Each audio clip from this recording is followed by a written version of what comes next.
headquarters of Ramsey Solutions. It's the Ramsey Show, where we help people build wealth, do work that they love, and create actual amazing relationships. Dr. John Deloney, Ramsey personality, is my co-host today. He's host of the Dr. John Deloney podcast, which is ever so popular, and his brand new book just hit #1 last couple months ago here, Building a Non-Anxious Life. #1 bestseller again, twice over. So we're answering your questions today about your life, your money, your relationships. The phone number is 888-825-5225. Alicia is with us to start this hour in Lansing, Michigan. Hi, Alicia. How are you? Hi, Dave. First, I wanted to start with the fact that you're one of my heroes. So this is one of the coolest moments right now for me to be able to talk to you. And so I appreciate you taking my call. I'm honored. How can we help? So a credit card is suing me, paying some of my stupid tax, apparently. So it popped up out of nowhere. And I already answered the summons, and I'm trying to figure out where to go from here. Okay. How much do you owe them? $8,100. Wow. Okay. Is that the actual balance or the puffed up balance after they added a bunch of fees to it? The puffed up balance. What was the actual balance? I believe it was $7,400, $7,500. So a little bit of background on this. The reason I don't know the exact numbers is it was actually my abusive ex that opened up the card in my name, and I never used the card myself, and I had to run away from that relationship with my kids, and I forgot about the card. And I'm sorry. You knew about the card, but you didn't sign for it. Correct. Okay. How long ago was that? 2019. Okay. How old are you? I am 29. What do you make? So I run an in-home hair salon, and I make about $1,300 a month. Plus I have child support. Of how much? $1,500. And that's from the abusive ex? No, that is from my ex-husband. Not the abusive ex? Debatable, but that's not the ex. No, it's not the one you ran from that opened the credit card. Correct. Okay, that's what I'm trying to get straight. All right. You have any money? So I have about $1,500 in savings currently. Who's suing you? What company is this? What credit card company? JP Morgan Chase. Yeah. Okay. All right. And you have an actual summons to go to court, the sheriff brought it to your door. Correct. Well, I was served by a person, not a sheriff. Yeah, okay, but you got an actual court summons. Okay. All right. Yes, and I answered the summons, and then I got a paper in the mail of the hearing. Okay. When's the hearing? January 10th. Okay. All right. Let's kind of walk through a couple things here, because information in these situations, I found when it's me, if I get more information, some of the cobwebs move away and some of the fear moves away. Okay. So to start with, your absolute worst case scenario is you do nothing or go over to the hearing if you want to. You're going to lose at the hearing. Okay. Okay, there's no defense for this other than one idea I've got in a minute. But if you just went to the hearing and just sat there, you're going to kind of giggle when you leave. Have you ever gotten a ticket and they say go to traffic court to get the ticket torn up? I think so, yeah. Yeah. I mean, it's kind of a funny thing. It's almost like Judge Judy, but without the personality. Okay. You know, it's kind of automatic. It's boring. There's no drama. There's no TV cameras or lights. This is not O.J. Simpson on trial. It's a traffic ticket, for God's sakes. Okay, So what happens is this attorney that's representing J.P. Morgan he runs a factory, a large factory. You are one of 10,000 widgets on the conveyor belt. This is boring. It's not like he personally is angry with you or even knows you freaking exist. Right. He wheels a two-wheeler into the court or the equivalent of that with a computer download, of a bunch of files. No one shows up, and the judge rules and gives every one of them a judgment instantly. It's really boring. Okay. Because it's really an open shut case. You owe money, you didn't pay it, you lose. Okay, now they have a judgment lien against you, which means they could try to attach your property, if you own any, or your bank account. Or if you had a job, which you don't, a traditional job, they could go after and garnish your wages. Okay, so to start, my point is, don't panic about January 10th. Okay. Okay, it's kind of a yawn. Now, we do have to deal with this mess because it's going to keep poking you in the side of the head until you deal with it. All right. Now, how are we going to deal with it? Well, we're going to deal with it one of two ways.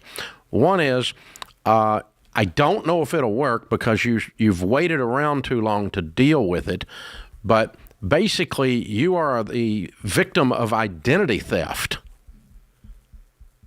Even though your husband, at the time, a husband does not have a right to sign his wife's signature by marriage. That doesn't give you that right. Okay? If I sign Sharon's signature, that's fraud. Right. If I have a power of attorney from her to do that, that's different. But he didn't. So this is just like a criminal on the street signed your name up and got an $8,000 credit card. You don't owe the money because you're a victim of identity theft. Now, I don't know if you're going to be able to pull that off because you waited around. If you had reported it after you left the abusive situation and gone ahead and gotten a police report at the time, it might have worked. Right. So here's what I would do. I'd call the attorney on the summons and say, I'm in the process of filing a police report. I was in an abusive relationship, and I've just discovered that I am the victim of identity theft. I did not sign this card, and I am not liable for it. I'm putting you on notice of that. I'll be in touch with you and send you the police report because you'll have to file a police report and sign an affidavit that says you did not sign for the card. A criminal did. Someone stole your identity. Oh, by the way, his name is and his address is, and they will do nothing about it, so never fear. Okay? But that's what happened. Okay? It's as if a stranger signed your name to a card. You follow me? Yes. Since you did not sign it. Now, the fact that you've tinkered around with it for 3 years and not done this earlier is going to work against you in proving the fact that you're a victim of identity theft. But hopefully you can get it pushed through. All right? If that's the case, you owe nothing. Technically, legally, morally, you owe nothing. Practically, I don't know if you're going to get through that or not. The second thing is, if you can't get through that, offer them $2,000 to settle in full. But that's after you fight with them for a while. Hold on, I'm going to have Austin pick up. We're going to put you in touch with the Zander Insurance identity theft people and see if they'll take your case and help you run this down and get this identity theft removed as a favor to us. Obviously, if you were one of their clients, they would take care of you. But we're going to ask them to do it for us. Hold on.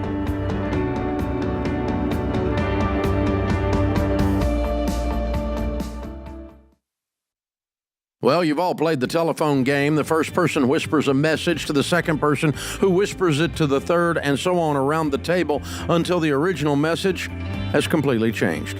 Multiply that confusion by 100 if you run a business with different software systems that don't talk to each other. That's why there's NetSuite by Oracle. In the early days of Ramsey, we were using different systems for all of our business units.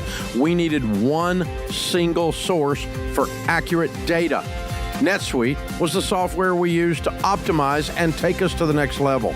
NetSuite gave us the visibility into all of our numbers so that we could communicate across departments and plan ahead better. And as we grew, it scaled with us. NetSuite worked for Ramsey, and it will make a difference for your business too. Join the more than 34,000 customers who trust NetSuite to help make them smarter and make better decisions and level up their operations.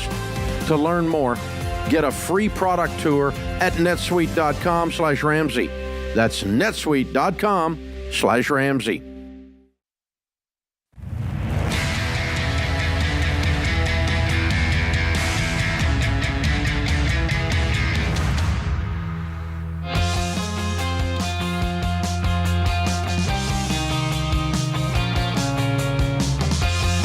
Dr. John Deloney joins me this hour. He's my co-host, although I didn't let him say a word last segment. It's probably better for America, Dave. It's probably better. Hey, I did have a question. Can I ask you a question about that last call? Yeah, let's talk about that. So I've had this back in my credit card not paying my bills days, and I get this call a lot on the show.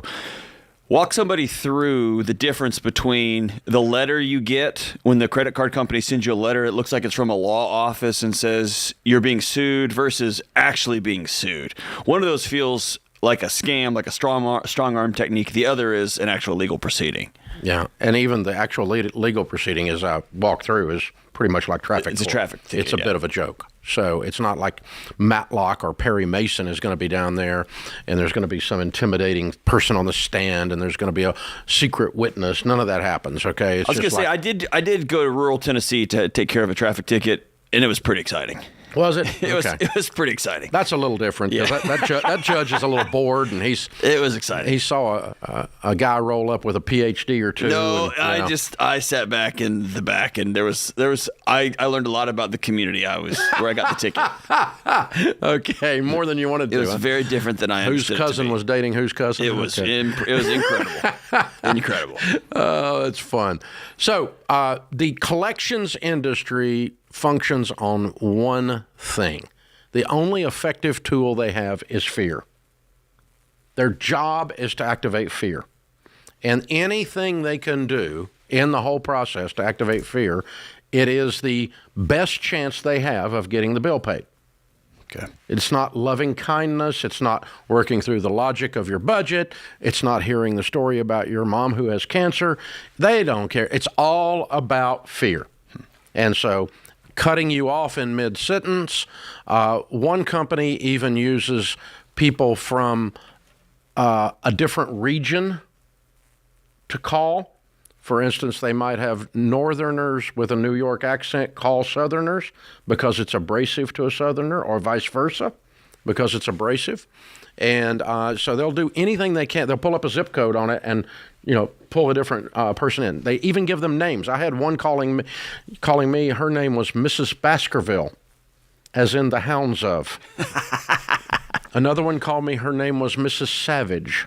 Oh, well done. So, and I told her, I said, that's the greatest name ever. She's like, that's my real name. And I said, no, it's not. But that's great. I got to hand it to you. Because once I kind of got out behind the scenes and started studying the collections business, I understood what they were doing. It is a massive game. It's a person that can't get a good job sitting in a cubicle with a headset all day long, yelling at people, screaming at them, trying to get them to do stuff. So they threaten to file suit. They say we're about to file suit tomorrow. We have filed suit. They send emails that say that. All of that is a lie. That's why I was asking her so many questions. I wanted to see if she'd actually gotten served and actually had a date at a hearing, which she did. She has been sued. Okay? But 9 out of 10 times people call this show, they've not been sued. They've been promised they've been sued. They told they were getting sued. I'm suing you today. All of that, no lawsuit, none whatsoever. Because a lot of that debt isn't even collectible. It's outside the statute of limitations or some other reason they can't get at the debt. So they're just yelling, screaming, making a big loud noise to try to get the little child inside of us to be fearful and send them a check. Even people will pay bills they don't owe. Sometimes, like they'll call a mother, an elderly mother of someone, and intimidate her, yell at her that her son's going to jail if she doesn't pay his bill, and she'll pay the bill. I've had him call. It is a in-laws. nasty business that is outside of the law at most of the time. Federal Fair Debt Collection Practices Act prohibits almost all of the activities they do on a daily basis. It is an out-of-control, nasty industry. There is a small percentage of the collections business that is a local hometown collection agency that's collecting for the local hometown pest control or doctor, and they are usually pretty good people, but they're like 2% of the people in the business. The rest of them are just scum. All right, so their job is to yell and scream at you, flap their arms, and act like that we're coming to take you away, haha, and all this. And so that's what you've got to do is get the other side of the fear and just go, really, I'm one case in 10,000 this guy's dealing at this. That day, there's probably 5,000 to 10,000 cases going through there. There's also, as you're talking, I keep also having this nagging other side, which is pay your freaking bill. Well, this money doesn't go away. Right. Yeah, I got a single mom there that's been abused. That's right. Oh, yeah, She's yeah. making $1,300 a month. Yeah. Okay.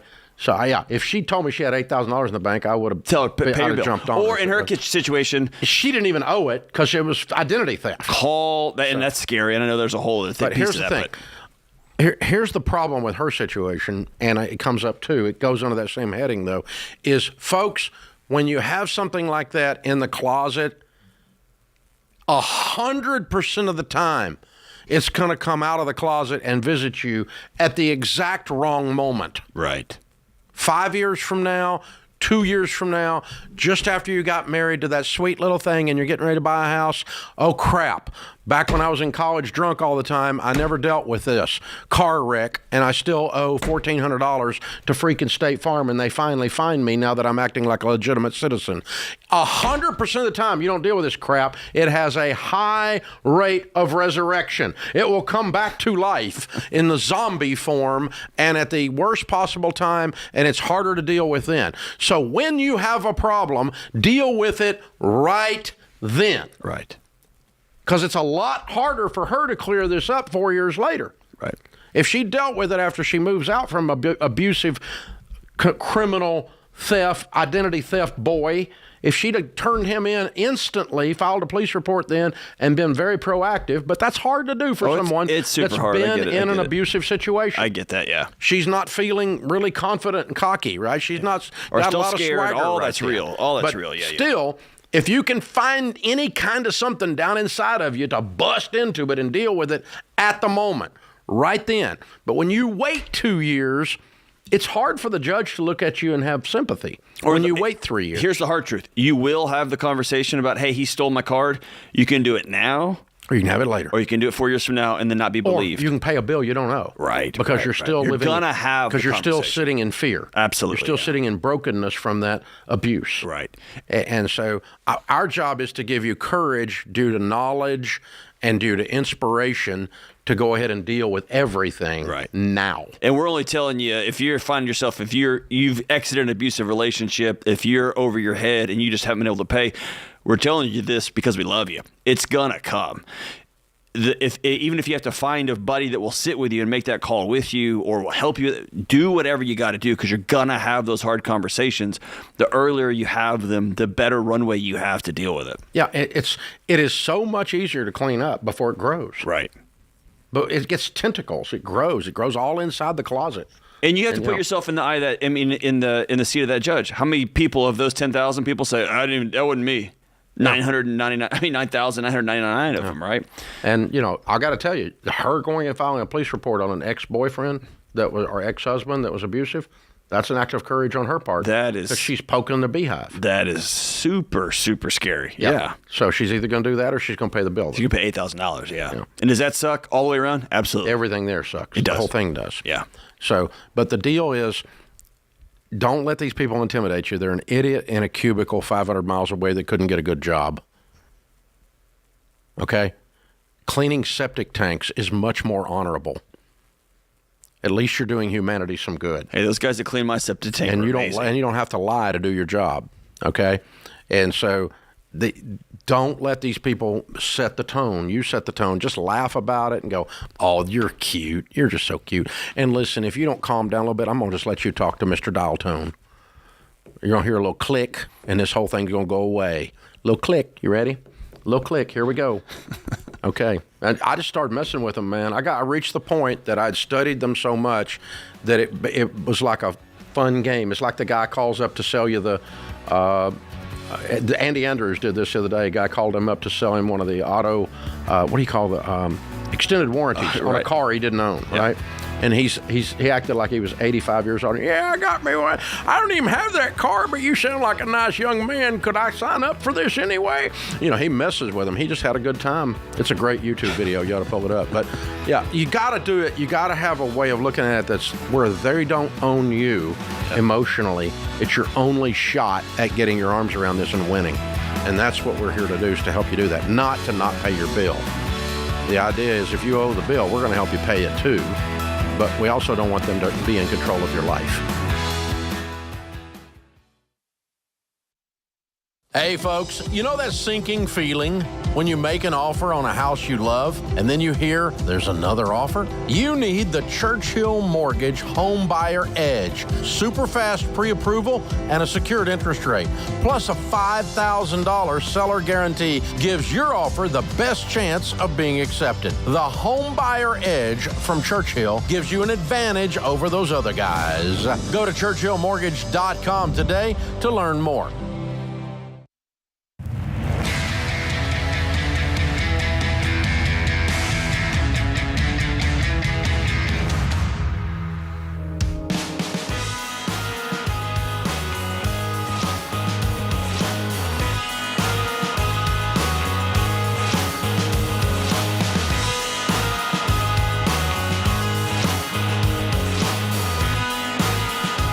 Dr. John Deloney, Ramsey Personality, is my co-host today. Rayanna is in Lynchburg, Virginia. Hi, Rayanna. Welcome to the show. How can we help? Hello. So my husband and I, we've been saving up money for about 1.5 years now, looking to build or buy a home. Mm-hmm. And we're trying to decide if that is the right thing to do, because I still have student loan payments. Okay. Or not payments, but student loan debt. I haven't started making How much student loan debt do you have? About $40,000. And how much money have you saved? So far, we've saved about a little over $15,000. Okay. And what's your household income? Together we make about $86,000. Good. What do y'all do for a living? So I'm a high school teacher, and my husband is an admissions counselor at a local university. Great. Very cool. Okay. All right. Well, you're apparently fairly new to all this Ramsey stuff. Is that true? Yes. Okay. All right. Well, what we have discovered in 30 years of helping people become wealthy is the shortest distance between where you are and wealthy, which home ownership is a good step in the direction of becoming wealthy. The shortest distance is to be debt-free, have an emergency fund of 3 to 6 months of expenses, buy a home, then start getting your retirement plans going, and then get the home paid off. And that's like a 5 or a 10-year plan I just laid out right there, okay? Mm-hmm. What we have found is that when people buy a home with $40,000 in student loan debt, that it activates every negative thing that can happen in your life, because Sally Mae is living in the spare bedroom, student loan has its own bedroom, and the heat and air unit goes out, the roof leaks, and the hot water heater goes out. And you have no money. So what we've taught people to do, and it's very unpopular with people who have house fever, because buying a house is a good thing, but buying a house when you're a broke person is not a good thing. That's why they call them brokers. So you need to get a house, but you need to get one after you get rid of your student loan debt, is what we would tell you. And that's so that the house is a blessing to you and not a curse. Not what you wanted to hear. I do agree with that, and that's ideally what we would like to do. However, I think our situation is kind of what makes that a challenge. We live in a 1-bedroom apartment with one son. We want to start growing our family soon, and the apartment that we live in has... People have families that rent all the time. Move. Yeah.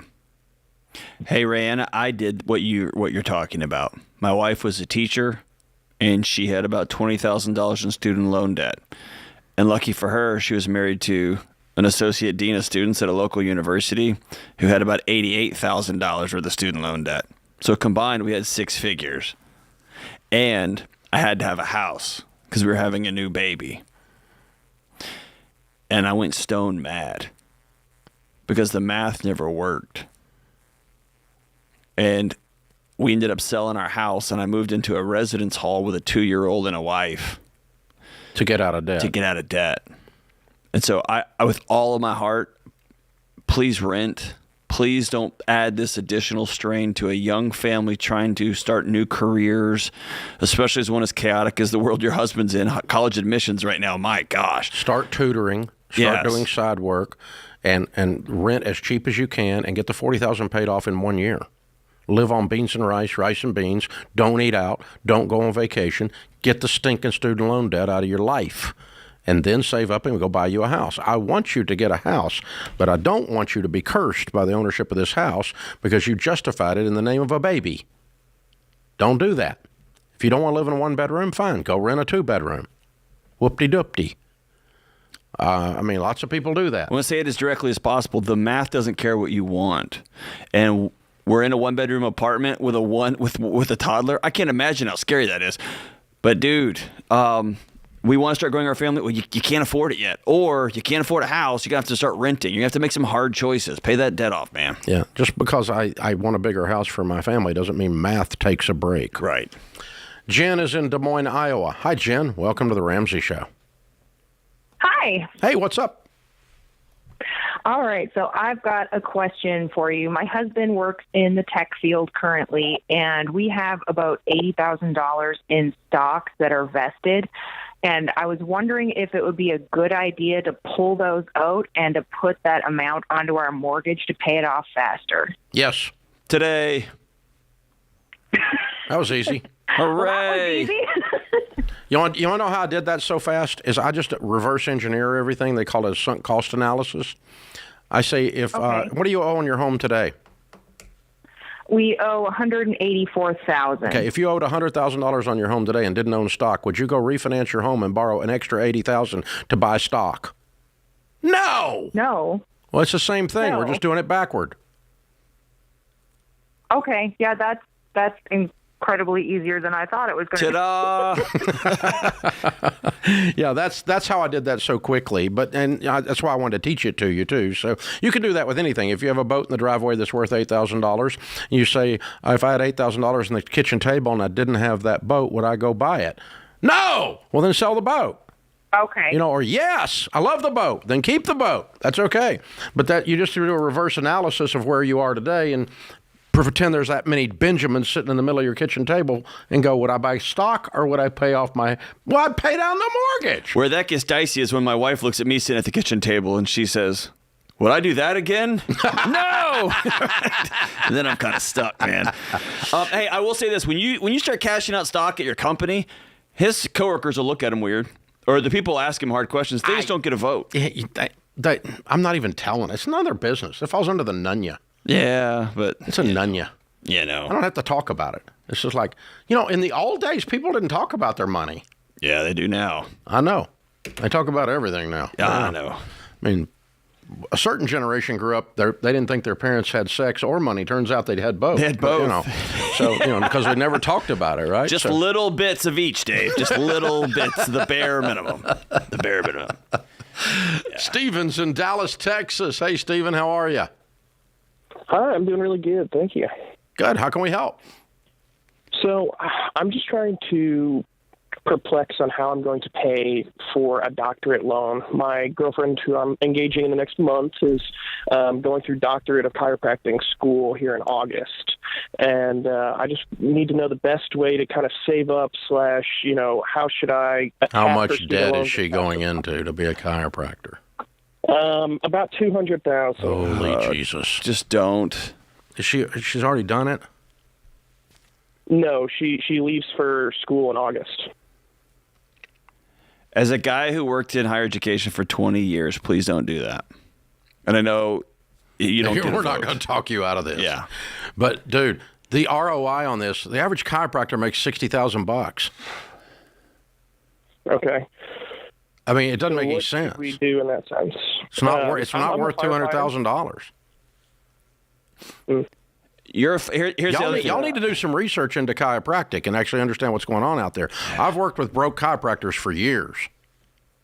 They're everywhere. Man, I would tell you as her boyfriend, I would not start coming up with a plan to pay off her student loans yet. Unfortunately, I know in your situation everything's going to be perfect, but we wouldn't have a show if people didn't have great plans that didn't work out. Our whole show is made up of people who got engaged and then started taking care of something for their new husband or wife, and then it goes sideways. And so I would hold off on making up a plan to pay off her student loans until you are married. Well, and I also would like to start having some real serious discussions if you're getting engaged as to whether she's going to go $200,000 in debt to be a chiropractor. Yeah. I got to tell you, that's what I strongly recommend you don't do that. If you want to go into chiropractic, fine, but don't go $200,000 in debt to do it. There is no math that says that's smart. None. Nowhere. I mean, you can get an MD for $200,000, for God's sakes. You can actually ROI that. This is The Ramsey Show.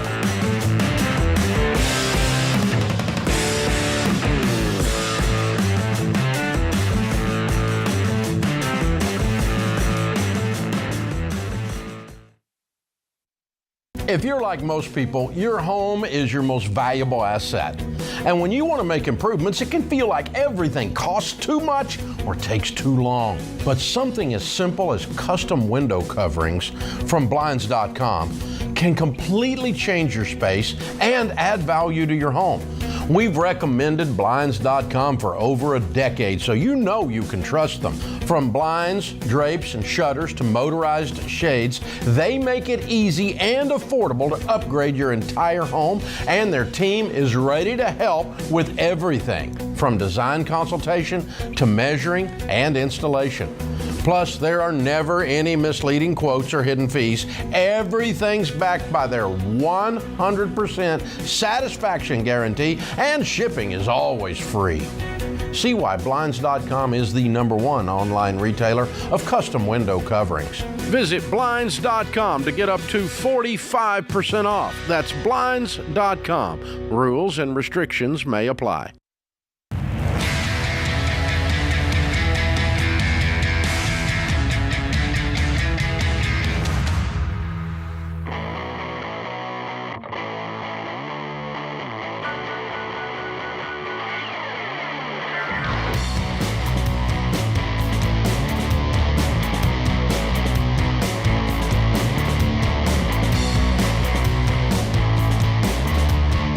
Our question of the day is brought to you by Neighborly, your hub for home services. The holidays are over, but your house may not look like it.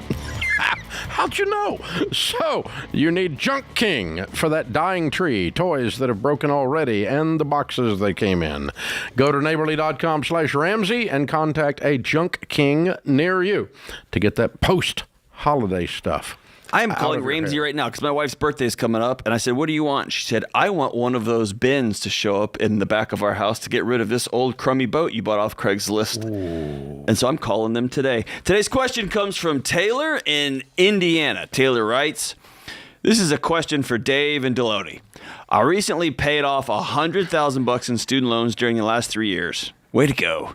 I'm proud of myself for the personal discipline and fulfillment for my financial commitments towards repaying the loans. Good. I used my education to have a successful professional career and want to encourage others at the same as possible and worth it for them.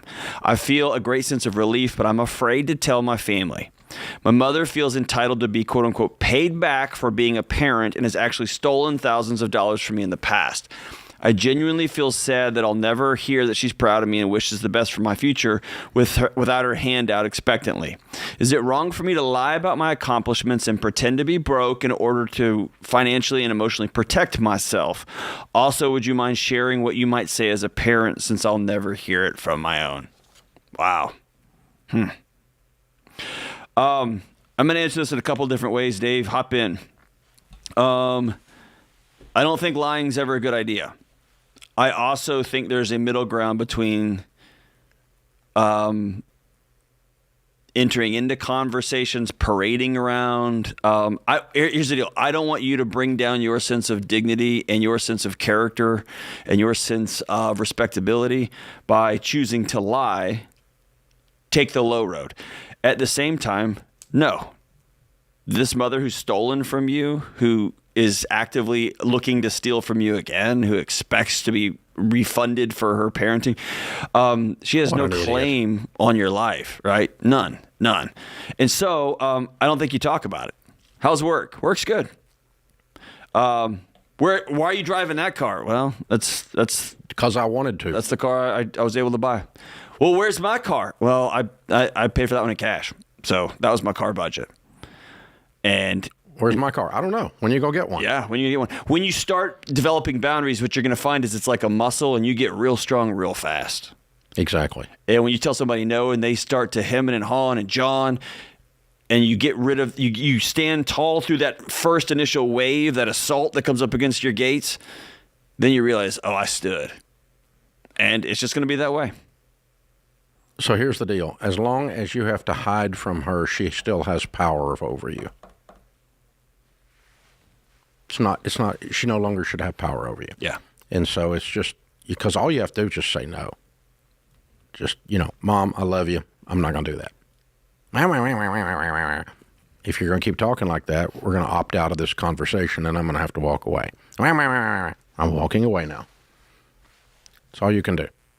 You just have to set a boundary. But you don't have to lie, and you don't have to let her have power over you. But it's also smart and wise on your part, which you have done, to recognize this is not a person who is going to celebrate with you your incredible accomplishment, for which any parent should be very proud, but your mom's messed up. I'm sorry. It's sad when your mom's messed up, but sometimes moms are messed up. And so yours is, definitely. I almost 99% of the time, I'll tell you this, Taylor, I would sit down and write my mom 3 different letters that I'm never going to send her.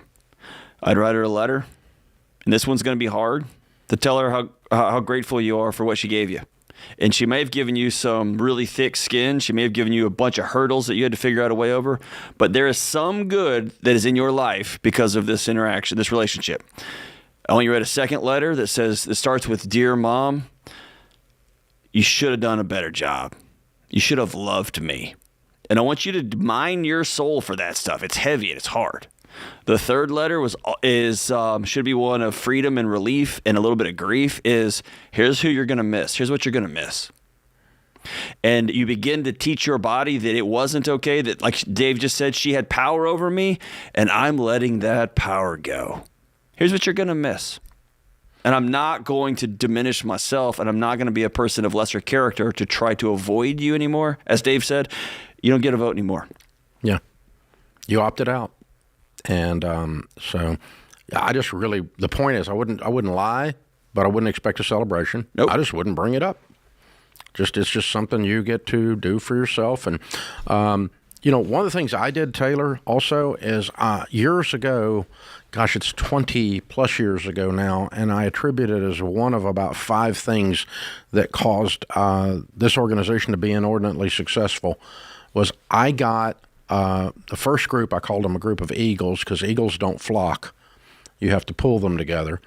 And I got a group of men that were strong spiritually, strong in their marriages. They were successful, very successful in business or in their chosen career. 2 of them were pastors of huge churches. One of them was a multi-time best-selling author, and so on, in the room. And we met every Wednesday morning for a Bible study, is what we first started calling it. Then we started just reading books, and that went on for 14 years. And I'm telling you all that to say, one of the rules in that room was, that's a group of guys that were high achievers. And we wanted to be a safe place to brag. You got to be able to tell the good stuff. Because there's not everybody you can't brag in front of. That's right. Because it's bragging.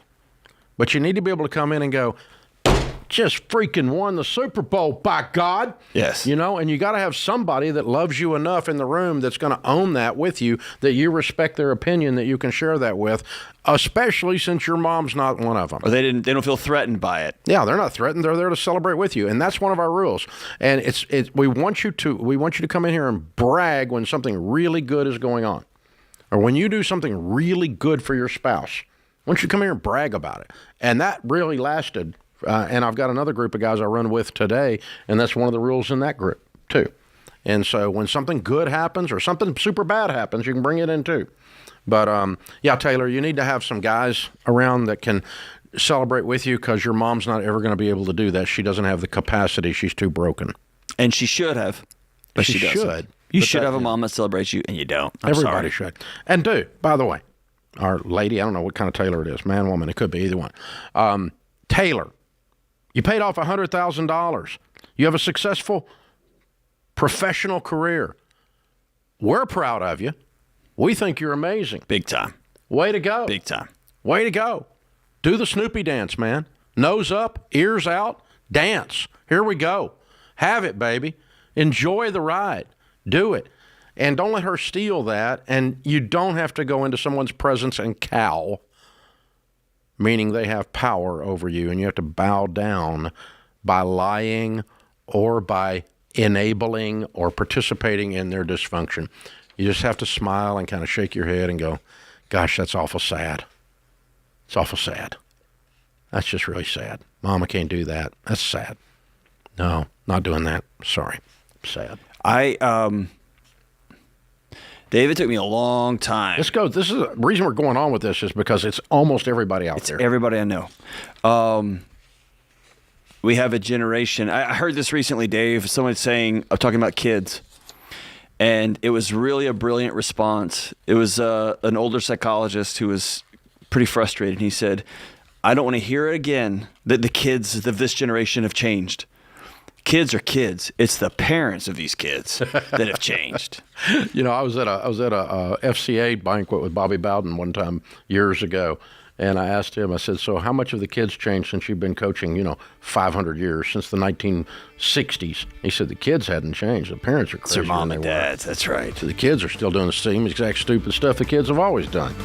College football players are doing exact same stupid stuff, but the parents are nuttier than fruitcakes, man. That's right. Because used to, the parents are somewhat of an anchor, but so they've lost their dadgum minds. That's right. Find somebody you can tell the positive stuff to, please. Yeah. Everybody. Yeah, share it with them, and don't with her, but don't lie. She doesn't have power over you anymore. This is the Ramsey Show.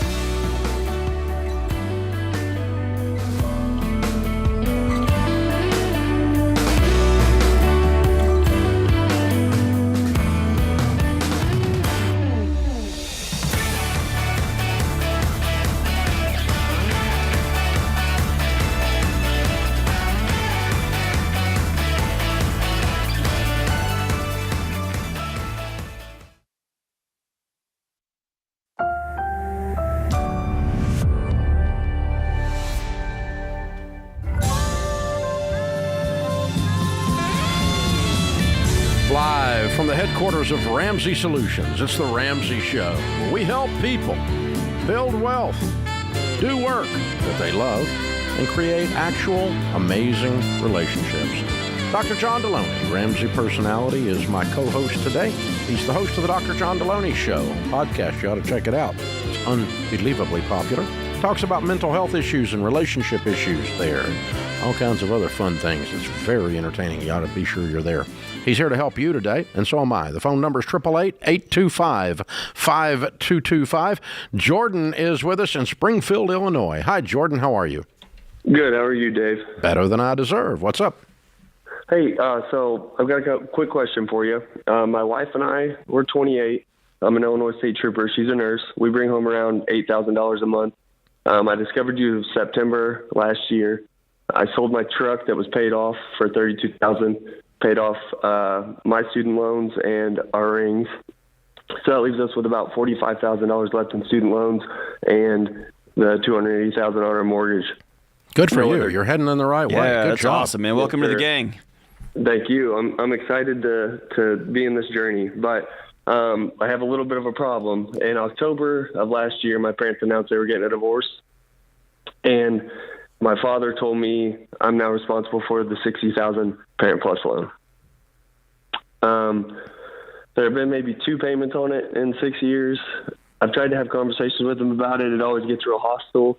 He gets defensive. He defers the blame to my mom, stating that he never had anything to do with the loans in the first place, and that my mother handled everything with the loan. I know I'm not legally accountable for the loan, but every time I bring it up, he's always like, "You're the one that went to school." So I do feel a little accountable. Okay, was there a conversation back then that you made a contract with your dad and mom verbally to promise to pay this? Not to my knowledge. I mean, we've talked about it. I don't believe so. Okay. So your mom and dad were trying to help you out. They took out a Parent Plus loan. You had no reason to believe you had to repay that until your dad decided later that you did. Is that the actual facts? Correct. Okay. All right. Then it's on your dad. Okay. Should I add it to the snowball? No, it's not your dad. Okay. Dude, you're trying to preserve a relationship. Like, you're thinking in your head, I don't want to mess this relationship up. Your dad has already done that. Yeah. He's the one who's chosen to take out his frustration with your mom on his son. Right. Ooh. I mean, yeah, that's a good way to put it. That's not your game to play. That's not your mess. Yeah, your mom did this, and I'm getting rid of her. Ooh. Right. That's strong. Because if he had a real problem with it, he should have settled it in court. Well, the other big issue I have is he's got $140,000 in his IRA. Yeah, He's retired. but you stay out of his head and out of his checking accounts too. Okay. Right? Okay. Yeah. Like, you're going to make yourself crazy trying to do dad math on his money. Did he sign the loan or just your mom? It's just in his name. Okay, then how did she do it without his knowledge if he signed it? He literally said, I've never seen a document about that. I wouldn't even know what it looks like. That's between him and your mom. That's not between him and you. Right? Yeah, absolutely. Yeah. You know, you didn't have anything to do with this. You were just at school, and they were paying for part of it. And your mom, I think your mom made a mistake. But there's a lot of mistakes in this story between your mom and dad. Mm-hmm. And so, but I don't think it's your responsibility to take on their mistake. Let's pretend it wasn't a loan. Let's just say she took money out of their joint checking account and just paid for part of your school. Would you have to pay that back if you didn't have any knowledge that you were supposed to pay that back? No. It's the same thing. Absolutely. And here's my equally, I mean, there's that issue. Your dad's changing the rules. He's trying to revisit history here, but more so rewrite history. He won't have a grown-up man-to-man conversation with his son who's a state trooper. He won't sit across a table and say, son, this divorce is killing me. I don't have the money to pay $60,000. I know I made an agreement with you. He won't do that. He makes you feel stupid and small because of a decision him and his wife made when you were 18 years old. Right. When I didn't have any idea what I was getting into. Exactly. Right. Exactly. And I hate that for you, dude, because he's going to make you the bad guy in this, and you're not. You're not. I mean, it's bringing issues in my marriage, and I just... Your wife thinks you'd be crazy to pay it. That's the issue? Yes. Yeah. Yes. Yeah. Sounds like you married well. Hey, and by the way, your dad is the one opting out of future holidays, not you. Thank you for reassuring me of that, because, I mean... Yeah, he's welcome. He's welcome if he can behave. Absolutely. If you can act like a grown-up. It's a decision. Yeah. But if you want to run away on $60,000, then we now know the value of your relationship with your son, sir. Right. You think we now know the price tag? It's $60,000. Right. So just stand my ground and... Yeah. Here's the thing. If you told them you were going to pay it, we'd be sitting here telling you to pay it. Absolutely. Yeah. Okay. I want you to change your language a little bit. I don't even know if it's a stand my ground. I'm walking away. Gotcha. Yeah, it's too long to tell the story. I'm finding more and more value in the times I plant my feet on a hill and I'm ready to die on that hill. As I'm getting older, are just getting smaller and smaller. And if someone wants to lie about me, they want to throw a debt on me that I don't owe. They want to take out their frustration about their failed marriage on me. Dude, I can't engage in that. I'm walking away. Yeah. Have a good day. Yeah. Have a good day. And I know that sounds bad, but I want you to... We're Jordan, you're a state trooper, and around here most of us are gun guys, and a bunch of us have done tactical training, and the first thing we learn in tactical training is run. Get out. Run. Don't engage. John Wick is a movie. It's not reality. Run. Yeah. Bullets hurt. Run. Get away. That's the first goal. And instead of John Wayne, John Wick, whoever, we don't need to be John. Yeah. So we got guys like Jordan to take care of this, right? So, Yes, sir. and that's kind of what John's John Deloney is Me. saying. So, The only John, the real John, right? Yeah. But yo, Do dude, you mind if I ask you another quick question? real quick? fast. real fast. Yeah, real fast. So we're both contributing $500 a month to our IRAs I right would now. We're stop on that baby until step you're out 2. of debt. Perfect. That's what I was going to ask you. Temporarily. When you're on baby step 2, you stop all investing temporarily to totally focus on a singular goal. And Jordan, this is going to be hard for you with your dad because he's your dad. And you can be sad, and you can be kind, and you can be strong, but you're not going to convince him that you're right. The only thing you can do is just pull back, give him room while he's in this wounded state. He's a wounded animal right now. And just give him room. And someday he'll come around, or he won't. That'll be on him, though. It won't be on you. I'm sorry you're facing this. It's a hard thing. But you don't owe the money, sir. And your wife is right. This is The Ramsey Show.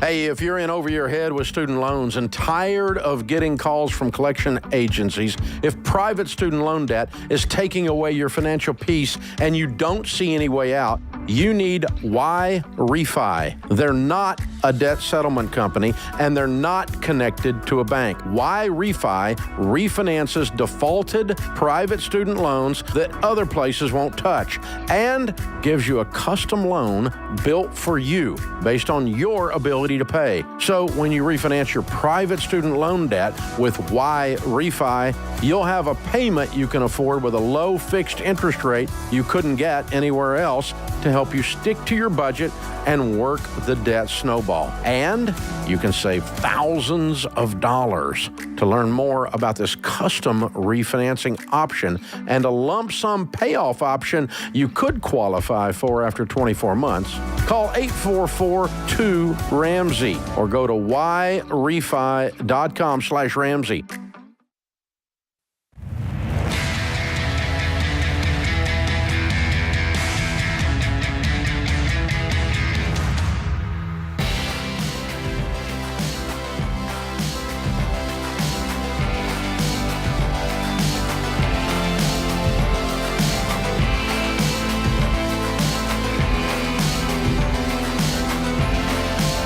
Dr. John Deloney, Ramsey Personality, is my co-host today.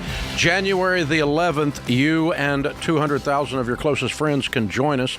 So far, 227,000 people have signed up for the free live stream, Break the Cycle. Dr. John Deloney, Jade Warshaw, Dave Ramsey, Rachel Cruz, George Camel. We're going to help you break the cycle. Did you know that stupid has a gravitational pull? I was going to make a joke about sitting next to you, but I won't. Too late. You Too did. late, too late. But yeah, I don't know which one is the gravitational pull and which Exactly. one is the stupid, but we'll go with that. So either way, it does. Stupid will pull you back in, and you have to break the cycle. It requires an effort to break an orbit. When you're in orbiting stupid, it takes energy to bust an orbit, to bust out of an orbit and break free of the gravitational pull of something. And that's what Break the Cycle is all about. We're going to help you do that. It's time. You can't blame the family curse anymore. You can't blame, people like me, people in my neighborhood. No, it's you. We're going to help you do it. We're going to help you face the person in your mirror and go be the person you've always dreamed you should be and could be. We're going to walk you into that hand held high. Here we go. January the 11th. Go to RamseySolutions.com and sign up for Break the Cycle. It's completely free, and we're going to be going a couple of hours there, so settle in. Get some popcorn. Get some pizza. Get ready. We're going to do this. And it's going to be an incredible podcast, our live stream. We've been reviewing all the material and putting it all together for this, getting ready for about 90 days. And it's going to be the largest live stream we've ever done. It appears like we're probably going to have 300,000 to 500,000 folks watching this that night. And so come and join us. We'd love to have you. It is completely free. There is no obligation. Oh, and we're going to give away $10,000. 10 of you will get $1,000 of the people viewing, not the people who sign up. The people that are watching that night live, we're going to give out. We're going to show you how to do it that night. And 10 different people are going to get $1,000. So RamseySolutions.com. Click Break the Cycle. Logan's in Lexington, Kentucky. Hi, Logan. How are you? Good, Dave. How are you? Better than I deserve. What's up? Hey, so real fast, I'll give you a backstory of where I'm at today. April of 22, my wife and I got married. Before we got married, I had about $30,000 in my bank account. She had $5,000 student loan and $17,000 car note. Pretty much as soon as we got married, paid that off, got that out of the way, took care of. We then rented an apartment for a year and decided we were going to stay there until we had enough money to put a good down payment on a house. Unfortunately, after that year, we had an opportunity present itself to buy a home from a family friend at a pretty well discounted price, well below what the home value was. We knew that it was too much house for us. It was a 4,200 square feet house. $315,000 is what we paid for it. First time home buyer, so we didn't have any money to put down. 0% down is what we got. 6.25% interest rate. We knew it was going to be a lot, but we tried anyway. We lived there up until November of this past year, barely making it, living paycheck to paycheck, struggling. Our marriage was struggling. We just decided we can't do this anymore if we want this to work, and we do. So we ended up putting the house up for sale, sold the house in 7 days for $415,000, so $100,000 more than we gave for it in March. After realtor fees, et cetera, we walked away with $77,000. Within the time that we lived in the home, we accumulated $10,000 worth of credit card debt, updating the home. It was built in 2002, so it was very outdated. And to try to get that home value up even more to sell it, we put $10,000 on a credit card via, furniture for us, and then fencing and new flooring, et cetera, et cetera. Today, I have right at $50,000 in the bank, $22,000 of that 77. I bought my wife a car. We just found out on Christmas Day that she's pregnant and due her first baby. I'm 26, she's 25. I have a car note for $37,500 what I owe on it. So now we have 3 vehicles. 2 are paid off. 1 truck that I have is not paid off. $37,500 what I owe on it. The reason I have what are a truck, you smoking that you go buy a $37,000 car after you just sold a house because you couldn't breathe? No, it was $22,000 is what I paid for her car. I already had the $37,000 car loan before. What do you guys make a year? $130 together. Good Lord. Okay. Yeah. Well, like I said, I've had the. All right. What can I do to help? You got a What can we Willy do to Wonka help ticket, dude, and you blew your nose in it. That's what you did, man. How can you? You got $50,000 in the bank? After you sell both cars and pay your capital gains, you're probably even. Right. Yeah, that's the thing. I don't know how much the capital gain percentage is. It's not a capital gain. It's ordinary income because you didn't even hold the house a year. So it's a 35% tax on the actual gain, and the gain is not $415. The gain is after sales expenses, and you probably did some capital improvements on that credit card debt that you can deduct as well. So you probably have a $70,000 gain at 35%. You probably got a $20,000 tax bill. You need to sit down with the tax person and figure out what that is, but it's probably right around there. And you have cars you can't afford, and you went and bought another one. Right. Go sell both of them. Okay, and you're not going to, are you? No, I will. I'm thinking. What I'm thinking is, we live an hour from work, both of us. Well, we live rent-free now on her grandparents' estate. Unfortunately, they passed away. They had a house here they didn't want to sell, so we're living here rent-free. So what? Does that mean you have to be stupid with cars? No, it doesn't. Rent-free doesn't describe stupid cars. Right. So we're just trying to decide should I sell my truck? Yes. And, Yes. Okay, that's And you should sell the car you just bought her. Okay. Y'all are broke people, man. Yeah. You're broke. You make $130,000 a year, and you've made a series of bad financial decisions that have caused you to be broke. The best way to do it is go back to the last time you were standing on solid ground, which is when you had a couple of junky cars that were paid for. And $100,000 cash in the bank. Yeah, that was a while back. But let's get rid of both of these. Get the best car you can get for cash. And figure out what your capital gains are. So the $22,000 car you bought her, did you use the $50,000 cash to do that, or did you go get a loan on that?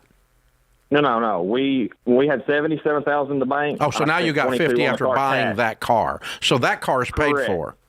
Yeah, we have two cars that are paid for, and one truck.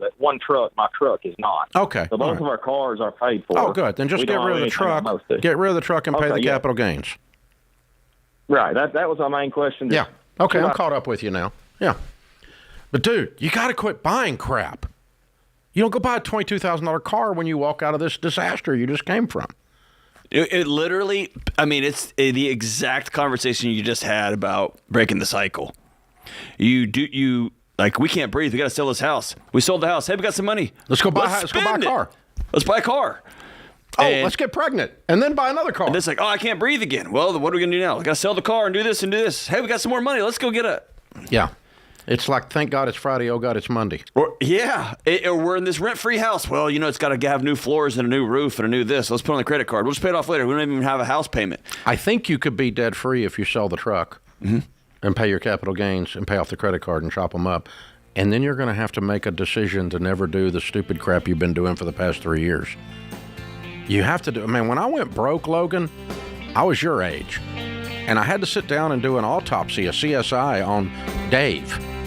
And I looked at all the stupid butt stuff Dave was doing and had to go, if you want to live like this, you can keep doing the stupid butt stuff.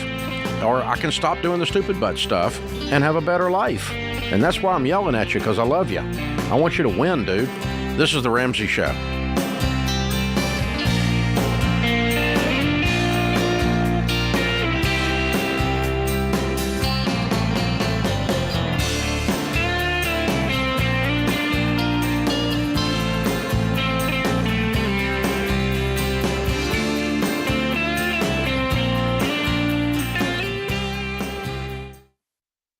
Hey guys, I've told you before about Christian Healthcare Ministries, a health cost-sharing ministry.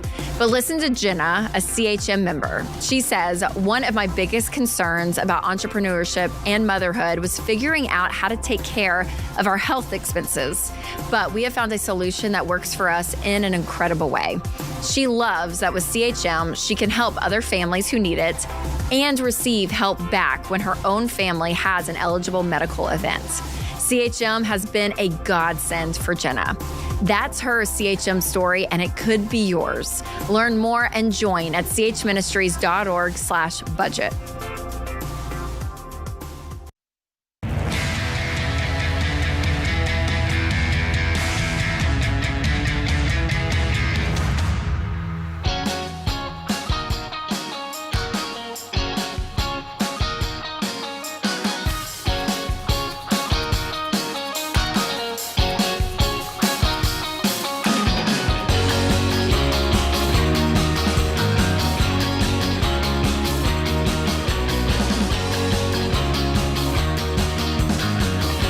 Dr. John Deloney, Ramsey Personality, is my co-host today.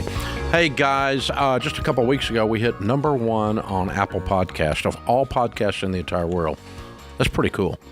We've been hovering up around 10, 11, 12. We've been up at 7, a couple times 5, never #1, and we hit #1. I don't know where we are today. It changes, I think, daily or hourly or whatever, but we did make that milestone, and we want to say thank you to you guys because it's you that did it.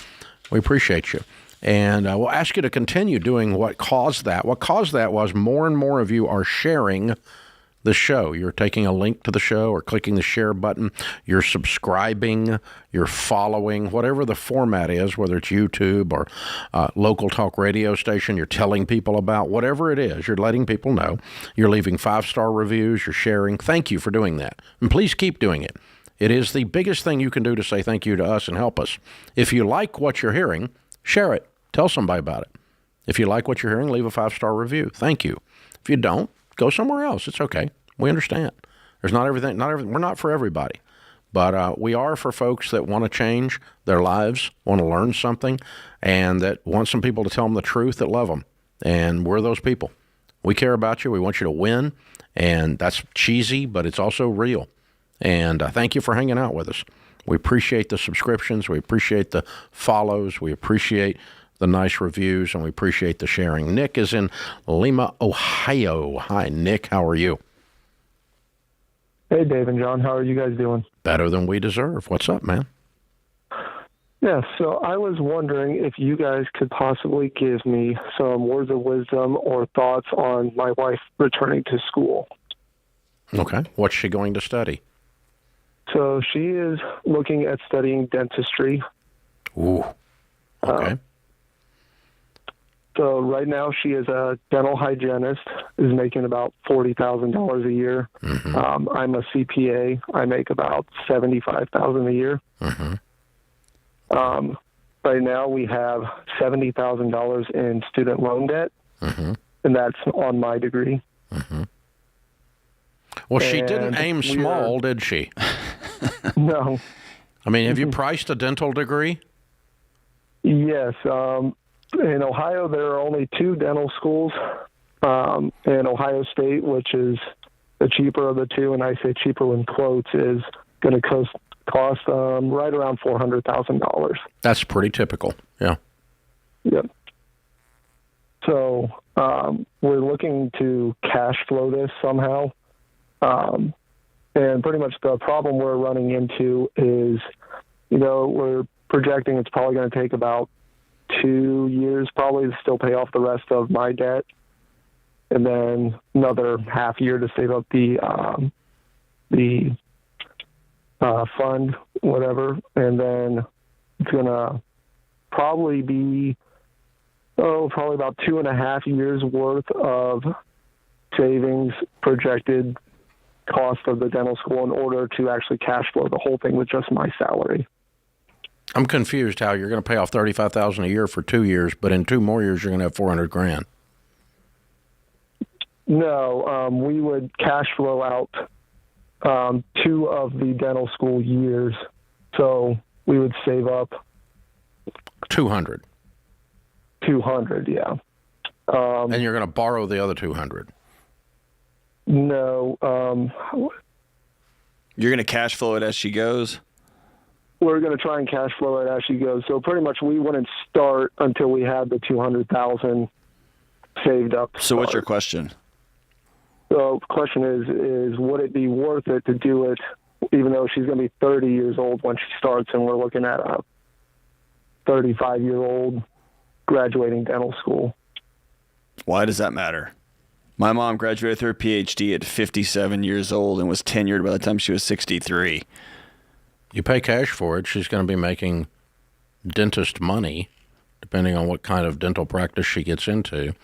The next thing you'll face is she'll want to buy a practice, and that's another $500 or $400. Mm-hmm. The big challenge, the question is not, is it worth going to school and her not getting out until she's 30? The question is... 35. Yeah. Or 35. The question is, you're going to be 35. Does she want to be a dentist when she's 35 or no? But math doesn't care about your timeline. Why does she want to be a dentist? Kind of a threefold question almost. She's worked for a few dentists. She doesn't always agree with how they want, so she kind of wants to do her own thing. She wanted to be a dentist originally, but was kind of afraid to do the time commitment then. But as she's worked in the actual field, she feels like being a dentist would be a good thing for her. Mm-hmm. Is there any chance somebody in the practice would sign her to a 5-year deal and pay for dental school for her? It's possible. I'm not sure how many small dental clinics around here would go for that, but there might be one around here that'd be willing to do it. So here's what you've done real quick. You've put some constraints. She doesn't want to work at a big one. She wants to work at a small one. We want a cash flow, but she doesn't want to be a dentist all the way until she's 35. She wants to get it sooner. I want to do this, but I don't want to do that. You're going to have to make some sacrifices somewhere. They're going to be really hard. You're probably going to have to get another job as a CPA, only making 75. You're going to need to double your income somewhere. And that might mean you got to do corporate tax, or you're going to take on a bunch of Saturday and Sunday private clients over the next she's going 6 to months. Ohio State. You're moving to Columbus? Probably in between. She would commute somewhat, and then I would commute somewhat to work. We're not too far away from Columbus. Yeah. Okay. All right. Y'all have children? Yeah, we have 2 of them. One is a year and a half, and the other is 5 months. Okay. All right. There's no harm in getting on this path. You don't pass the point of no return until she actually starts dental school. Until then, you're just paying off debt and saving up money. So we can get on that path. And then the question I want you guys to ask as a couple pretty regularly is, I don't want her to go through all this and drop $400K into this and then decide she wants to be a full-time mom. Okay. I've talked to lady MDs. I've talked to people in different kind of situations that you know, their dream shifted about what they saw their life being after they were already so far down the rabbit hole on the education stuff. And so it's not to say she can't be a dentist. I'm not saying because she's female she can't be a dentist, because she's a mom she can't be a dentist. She can be. I just want to make sure, really $400,000 worth of sure, that she's going to play all the way through and work the rest of her life as a dentist. Because that's what this is for. She's going to work 25 years as a dentist when she comes out till she's 60. And every day going to work as a dentist. Every day. That's her job. And then this ROIs. But otherwise, the $400K is absolutely ludicrous. To spend that and then not work, 20 years plus in the field is ludicrous. I think there's a valuable exercise in y'all two making a very committed debt payment plan to pay off your student loans, and see if that fire and that excitement and that desire is still there. Yeah. In 18 months or 24 months. If you're willing to cash flow it and she's willing to stick with it, I'm okay with it. It's not a bad life plan. I just run into too many people who get too far into this and then realize, I don't think I want to do that. This is not going to 6 months of $10,000 worth of certificates on something and then deciding you don't want to do it. This is, a big chunk of your life and $400,000 worth of sure. You got to be sure. And it's a major commitment, in other words. So in the process of you all getting out of debt and building up the first 200, we're going to ask that question over and over again. Are you build sure? into your calculations childcare for 2 little kids for the next 3, 4, 5, 7 years. Yeah. Because that's going to cost a lot too. Exactly. This is The Ramsey Show.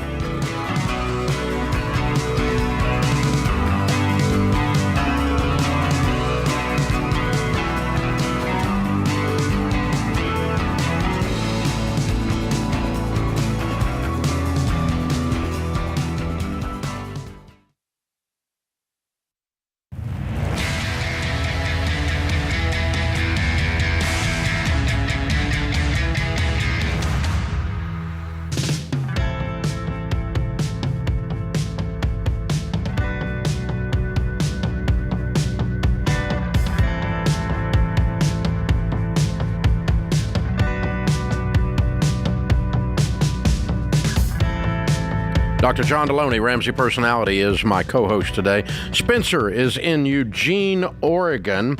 If I can figure out how to hit the right button here. There we go. Spencer is in Eugene, Oregon. Hey, Spencer, how are you?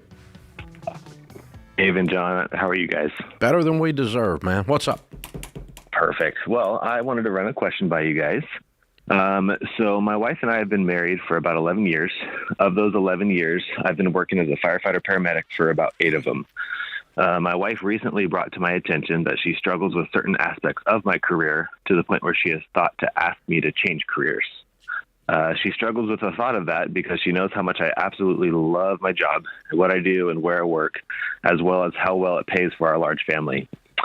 She's afraid that I would resent her if I were to leave my career, and it would be the hardest thing that I've ever done, for sure, because I absolutely have no idea what else I would do, as my entire educational career has led me to the point where I am now.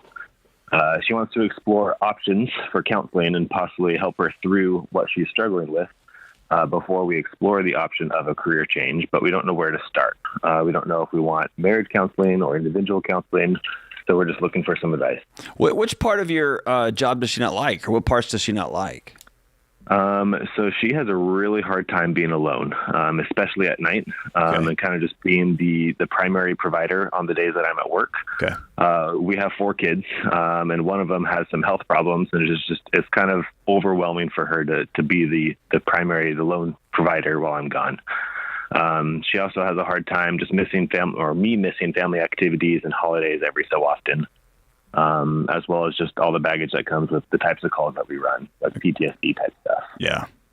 So I have a family member that talked to me. I grew up in a law enforcement household and firefighter household, and I had a family member tell me, like, every day your dad goes to work, I have to wonder if he's going to come home. Mm-hmm. That fear is very, very real. That's not what I'm hearing here. And so, because here's the deal. I'm a YouTuber, dude. And I was a dean of students before that. And before that, I worked at Burger King. All 3 of those jobs, I've had to miss some holiday stuff. All 3 of those jobs, I've had to work really late and miss a couple of thises and that's. That's life. So my fear is you're going to quit this thing, and this imaginary life on the other side of this is not going to be real. Okay. See what I'm saying? So I would... Not even bankers keep bankers' hours now. That's right. Yeah. And so I would strongly suggest y'all go together at the beginning. Okay. And let's parse through what this is, because it sounds like somebody who is growing increasingly uncomfortable for any number of reasons with the life that she has, and is beginning to look out in the crowd to see who can shoulder that with her, and you're the nearest guy. Okay. Does that make sense? It does. And when you're sitting at home and you've got one kid that's sick and you got 3 other kids that are burning the house down and making, as Dave said, pterodactyl noises. That's not a real good metaphor for a fireman. Oh, my bad. Yeah, it's a fireman. It's real easy Use another example, to John. create a story where it's the job, right? Yeah. If she told me... You know, what I love about this call, though, Spencer, is your wife...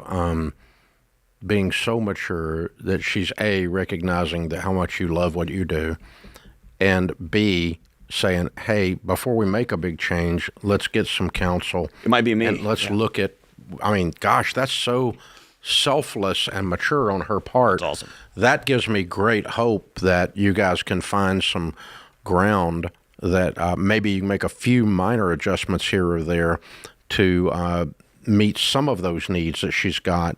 And then that'll help her meet you the rest of the way. Because I got to tell you, the way she's approaching this, the way you described her was very mature, very cool. I really like her a lot.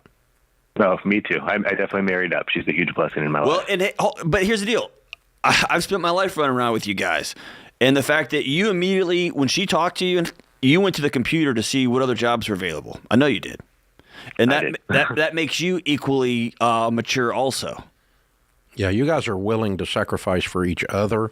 You have the recipe for an incredible relationship going forward, regardless of whether you stay in this or not. I think you'll find a way to stay in it, and she'll find a way to work with part of her stuff, and you'll find a way. I can do this. I can make sure with my seniority level after 8 years on the force that are in the firehouse that I'm home on these dates. I can plan around that. And a minor example, it's not exactly parallel, Spencer, but when we were starting all this stuff with that we now call Ramsey, my days were like 16-hour days. I missed everything. Sharon will tell you there's about 2 years she was a single mom. And because I worked all the time getting this thing going. I was pulling this thing up by its hair, right? And we worked all the time. And so when we finally hit that same wall, a similar discussion, we sat down and we said, okay, I got to have some non-negotiables. So after that, we never booked a live event on a kid's birthday. We never took any speaking gigs ever around a holiday. So I didn't miss any Christmas. I didn't miss any proms. I didn't miss any kids' birthdays after that 2-year period. And that was me coming back towards her, adjusting my business, to be able to still be a husband and a dad, right? And then in the midst of that gave her the strength to take up whatever slack there still was, which there still was, and she became a really zero maintenance person from that point forward, and it's one of the reasons we've been able to build this incredible life. So I just really think you're willing to reach towards her with some adjustments. She's willing to reach towards you. Y'all can reset a few things here or there. I really think you can find this, but I because of the way you're approaching it, I think you're going to be okay. I think the key here with the counselor is going to be really pulling apart the specifics. What are the specifics? Can we hire somebody that comes in from 4 p.m. to 6 p.m. that just helps with bedtimes and helps with dinner, helps with cleanup? That's easy. Can we do something on Saturdays? Can we make Christmas 2 days early every year? And that's just our fun thing we do together as a family. There's ways around it if you got to, right? Yeah. You spend some of the money you're earning to create a life that becomes tolerable and sustainable. That you want, yeah. That's what John's saying. And so that's help with the sick child. That's, a high quality nanny 2 days a week. I don't care what it is. But on the days that you're gone, somebody's there helping. They're filling in, and that'd be worth it to stay doing what you're doing that you love so much. And then she won't be worried about whether you resent her, because it's not her. She's trying to, she's a single mom when you're gone. That's what she's saying. And that's the same thing Sharon said. And she was right. That's a very real thing. So, hey, good question, man. Sound like good people. I think you're going to find the way through that for sure. And again, I think it's largely because of the way you're approaching it. She didn't stomp in red-faced and scream, "You have to quit your job. I can't stand it." And you didn't say, "No, I'm an entrepreneur," or "I'm a fireman. This is who I am, so forget you." Yeah. You know what you married, and that's not helpful either. No. Instead, you're both saying, "I'm willing to give up a piece of who I am to help you be who you are." Right. And that's called marriage, I think.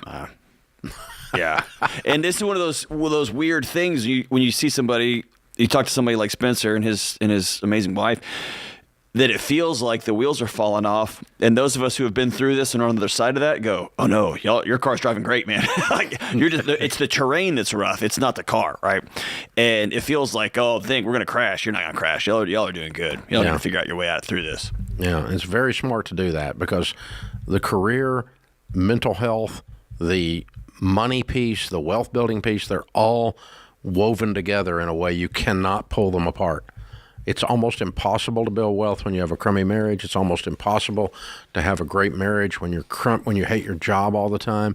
All these things work together. And so the Dr. John Deloney, the Ramsey Show, the Ken Coleman Show, these things all, the stuff we talk about, the portions of your life, they are woven together in a very real way. That puts this hour of the Ramsey Show in the books.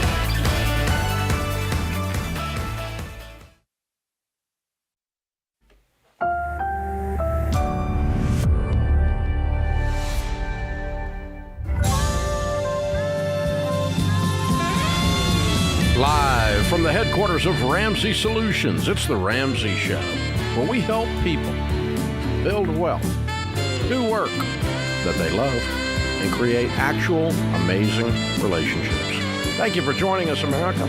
Dr. John Deloney, Ramsey Personality, is my co-host today. Open phones at 888-825-5225. Thank you for joining us. Jesse is in Atlanta starting off this hour. Hi, Jesse. How are you? I'm wonderful. Thank you for taking my call. How are you? Better than I deserve. What's up?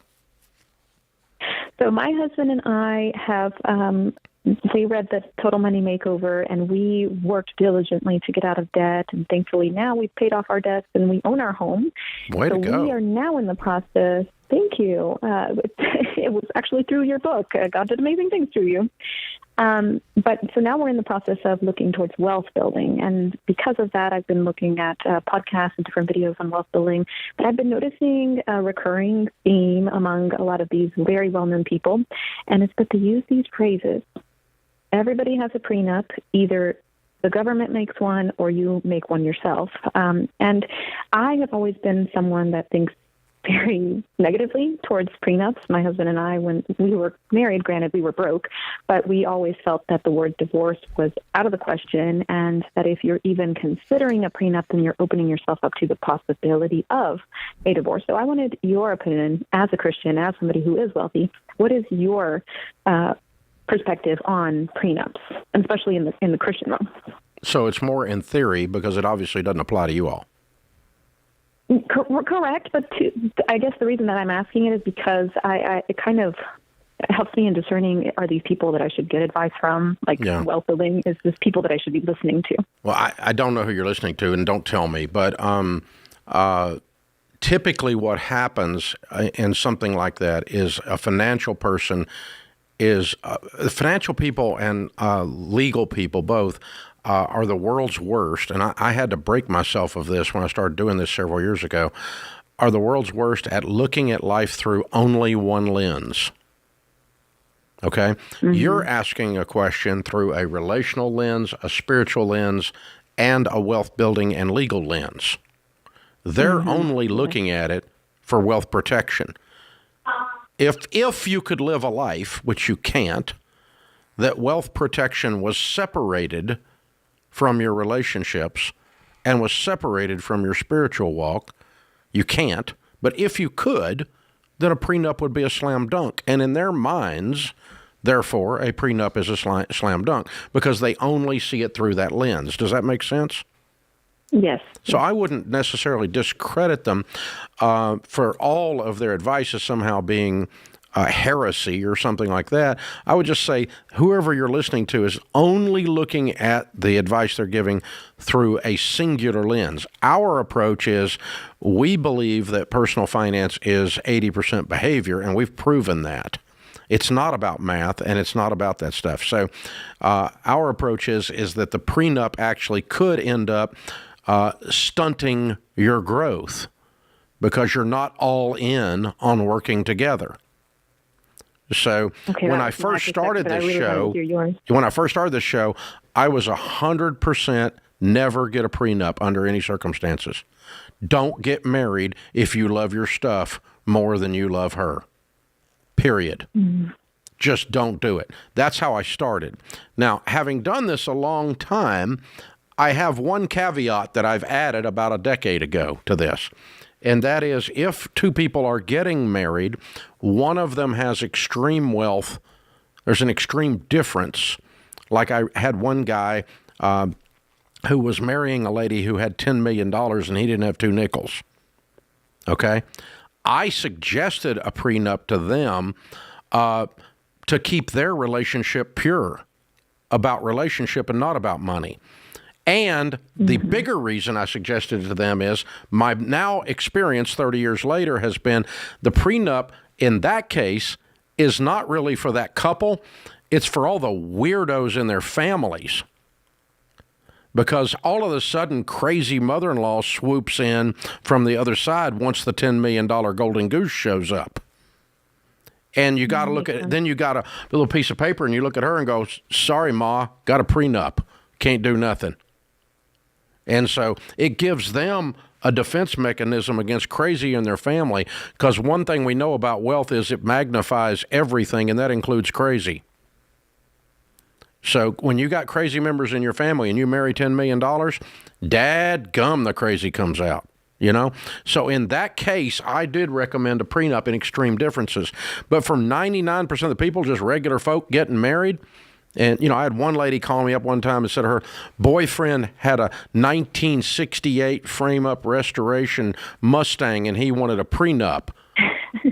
And, you know, my answer to that is don't marry this bozo.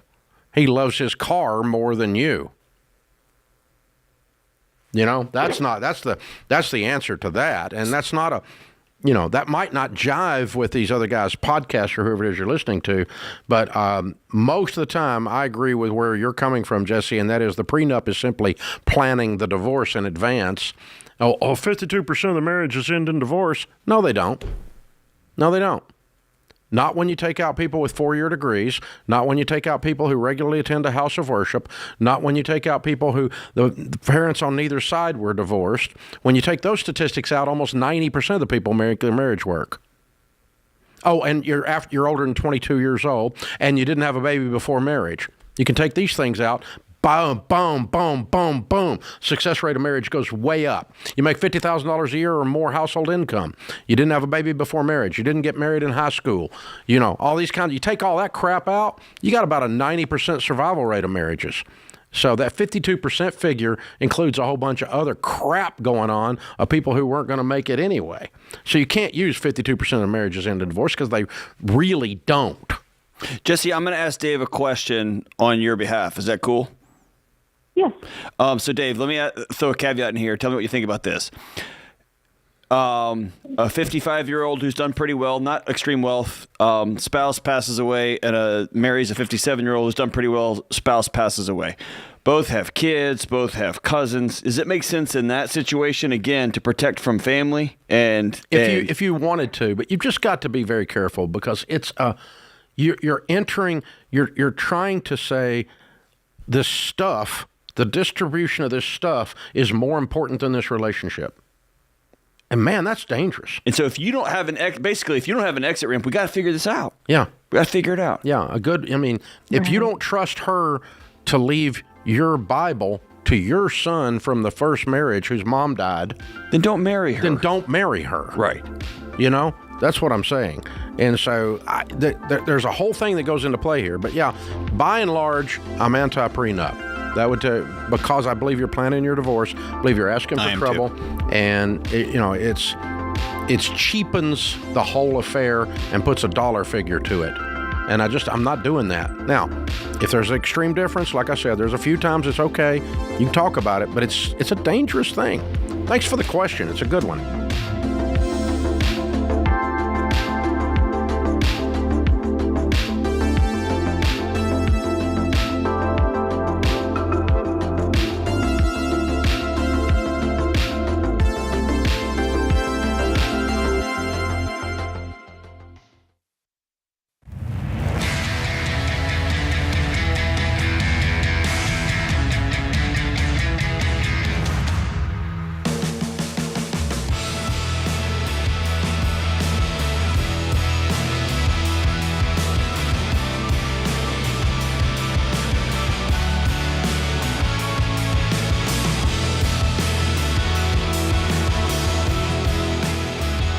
Dr. John Deloney, Ramsey Personality, is my co-host today. Open phones at 888-825-5225. Lee is in Cleveland, Ohio. Hi, Lee. How are you? Hi, I'm good. How are you? Better than I deserve. What's up? Quick question. My parents, they are entering their 70s, and I swear that is the important part. They called a family meeting with me and my sisters. It's 3 of us girls. And they wanted to know what our thoughts were on how they leave their basically financial estate behind, whether it be a will or a trust. And we didn't expect them to even want our advice because, it's theirs. But now that they're asking, not really sure what direction to go. They had mentioned a will, an estate. It's a lot. Mm-hmm. Do they have a lot of money? Yeah, the number they said, yeah, it's a lot to us. What's a lot? How much? Just south of $5 million. That's a lot. Very cool. That's a lot. For the 3 girls. So you guys are going to get over $1 million apiece when they both die, and they're just trying to plan that out. Yeah. Okay. They do not have any federal estate tax. What state are they in? Ohio. Okay. You need to find out what the probate tax is in Ohio, but I suspect, like it is in most states, that the best thing they can do is a simple will. It's typically what will happen in a situation like that would be what we call a mirror image will, where they both do the exact same will, except the names are changed. So his will would say everything goes to her unless we die together, and then everything goes to the girls 3 ways.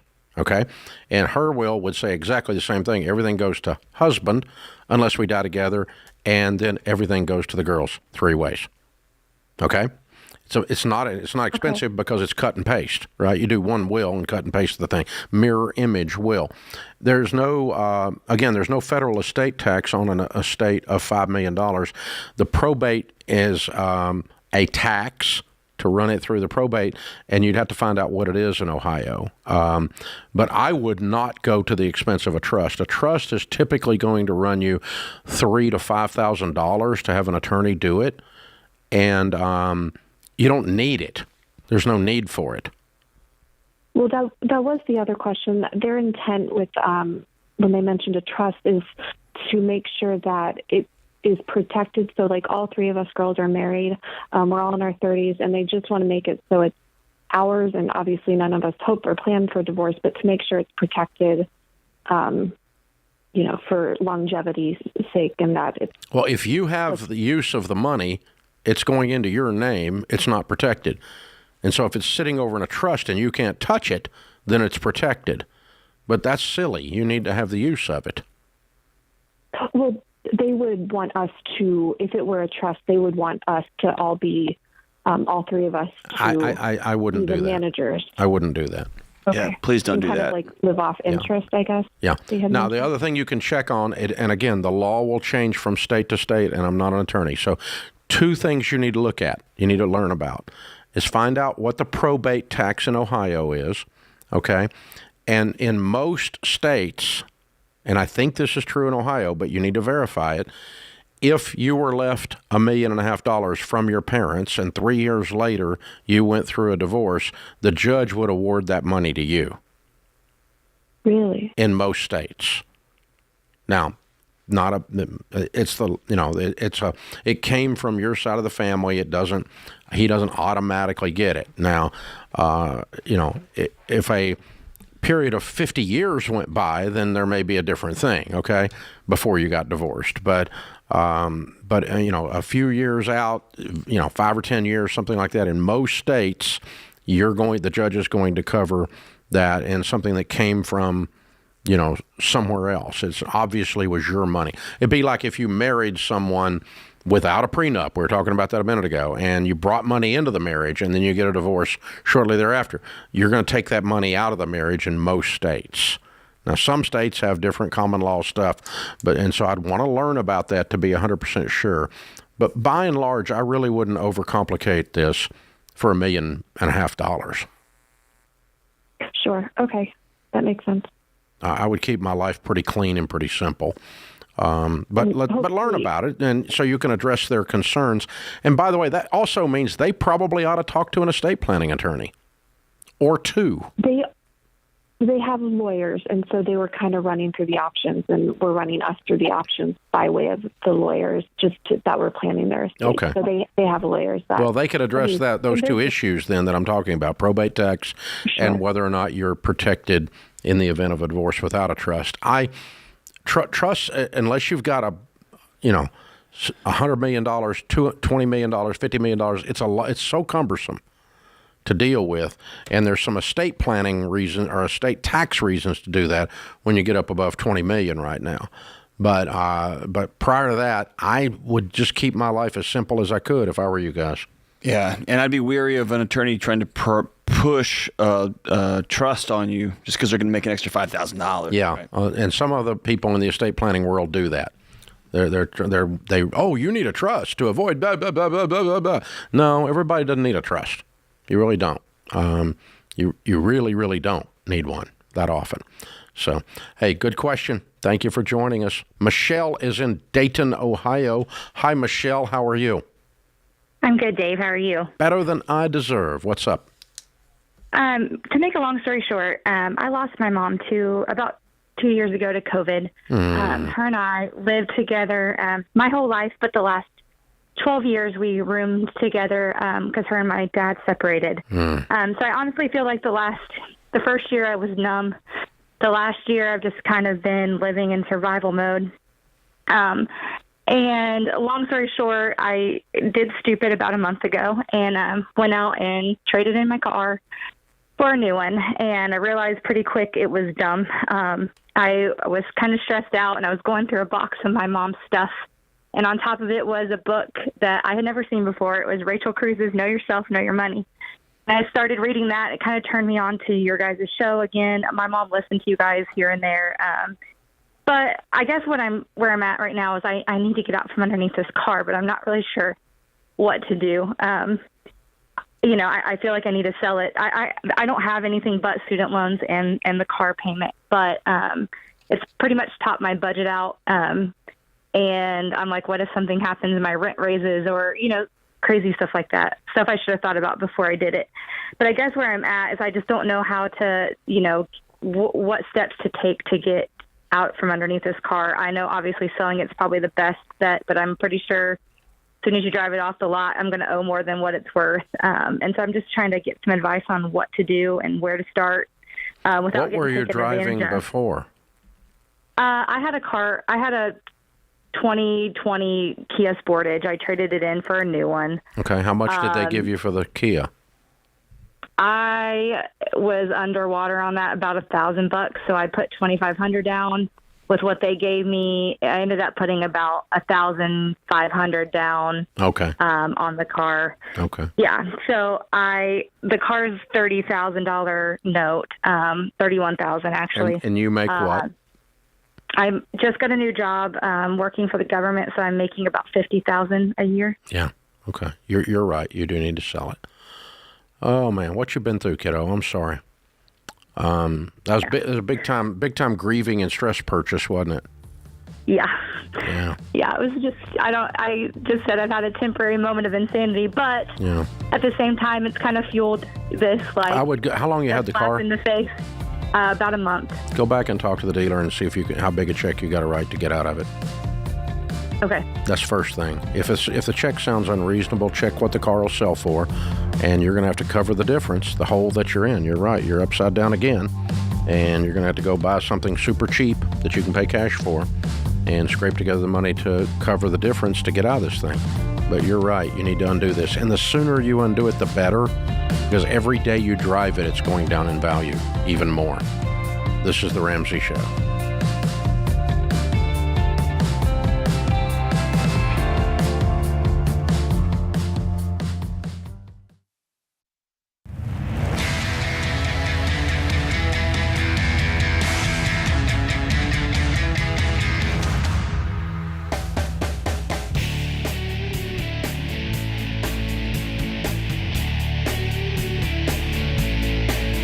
Dr. John Deloney, Ramsey Personality, is my co-host. He's also the author of the #1 best-selling book, Building a Non-Anxious Life.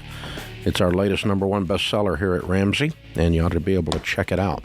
In the lobby of Ramsey Solutions, hanging out with us on the stage, Anthony from Lancaster, Pennsylvania. Hi, Anthony. How are you? Good. How are you? Better than I deserve. How can we help you today, sir? Just have a question. How do I get my 19-year-old stepdaughter to follow the Ramsey plan and pay for college cash when she says she'll let her future self worry about the debt?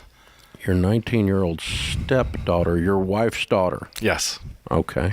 How long y'all been married? 10.5 years. Okay. So you knew her when she was 9? Yes. And she said, that's a problem for future me? It's kind of awesome. Yeah. Wow. Can I just take a guess here that the other parent is fully on take out every loan and go get them? Maybe. Okay. Yeah. Okay. So Dad, her dad, is saying probably, yeah, future self. The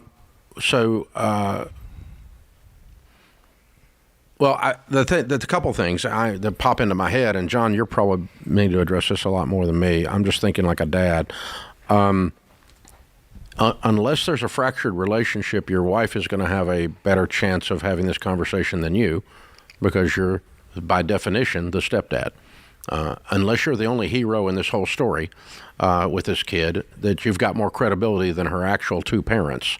It'd be nice if she'd listen to your wisdom, but you're probably odd man out. And so what we've got to do is get somebody in front of her that she'll listen to. So that's first what I'm looking for, is who's she most likely to hear from. And then whoever that is, I'm going to school them just as a dad. This is Dave the dad. One of the hardest times for me in parenting was when my kids grew up and I couldn't tell them what to do anymore. It's pissed me off, because it was a lot easier when I could just tell them what to do. And and now they're 30 and 40 years old, and I still can't tell them what to do. It's just awful. I can't even tell them what to do with the grandkids. It's awful. So I've had to learn to not use my dad voice. My only shot at dealing with a, quote, grown-up, in this case a 19-year-old, is to speak to them as if they were someone else's kid, and I was trying to persuade them. Like if one of my buddy's kid was going to do this, I would sit down and I would use a different voice than my dad's voice. And I'd say, I love you. And let me walk you through, because I love you, why I think this is stupid and why I think it's stupid for you. It doesn't affect me. You get to do whatever you want to do.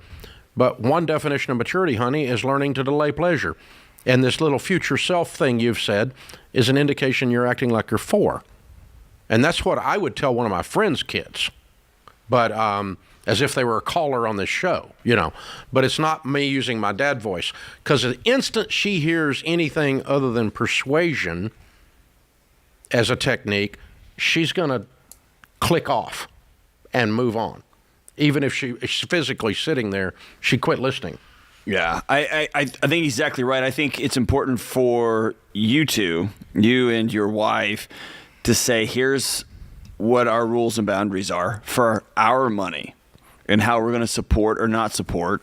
And then like you said, I think you have that conversation. I have found it really helpful when parents own up to some things they have done, when they put things off to future self.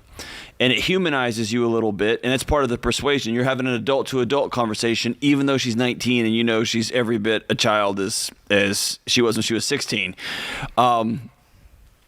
Okay, I did this one time.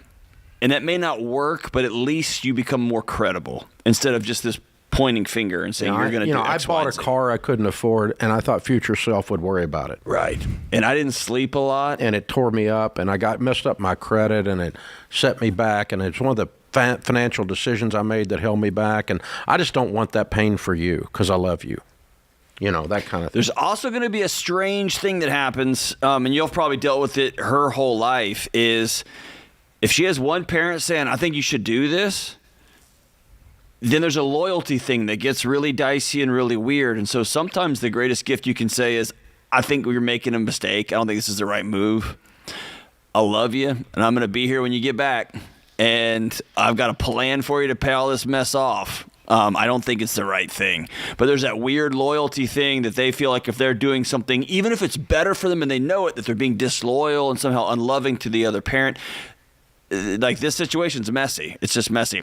That's why it's important for y'all two to get your boundaries straight.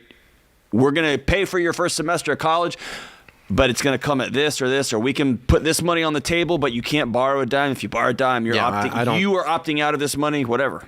I'm not, I've got $20,000 to put towards your college, but it's not there if you're doing this. If you take out a loan, you're opting out of my money. And because I'm not going to support you in doing something that's harmful to you. I love you too much. I'm not going to buy your drugs if you're a heroin addict.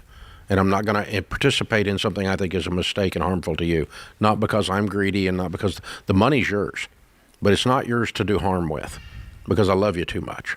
And you need to hear this boundary. If you're participating. If you're not participating in the college education at all, then you're simply trying to persuade. Right. And I like putting the onus on them, because what a good 19-year-old will do is when you say, I'm not giving you any of this college money if you take out a loan.